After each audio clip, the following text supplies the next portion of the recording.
Fl-eluq tal-konferenza internazzjonali iGaming Next li saret f'dar il-Mediterran fil-kapitali Maltija, il-Ministru għall-Ekonomija Silvio Xkembri qal li pajjiżna dejjem baqa l-aktar ġurisdizzjoni magħżula fl-industrija tal-gaming. Dan, spjega l-Ministru, huwa frott il-ħidma tal-Gvern li baqa jkun ta' appoġġ għal din l-industrija, jifhem l-isfidi u jieħu l-miżuri meħtieġa biex jinħoloq ambjent fejn dawn il-kumpaniji jkunu jistgħu joperaw b'mod sostenibbli.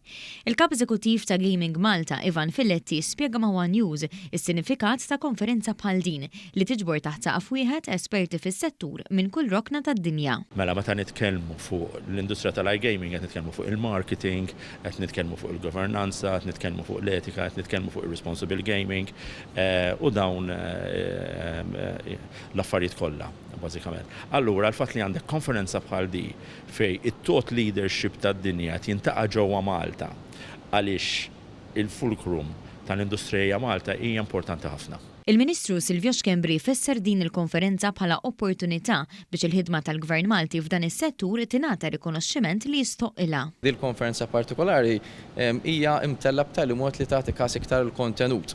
U allura tkun opportunità fejn anke bħala Gvern inkunu nistgħu insemmu nispjegaw iktar il-viżjoni tagħna u se nkunu qed naraw għax-xogħol li ġejjin fl-industrija f'dan il-każ tal-iGaming. Is-settur tal-iGaming f'pajjiżna jħaddem 10,000 persuna u sa 15,000 jekk jingħaddu l-impjiegi mhux diretti.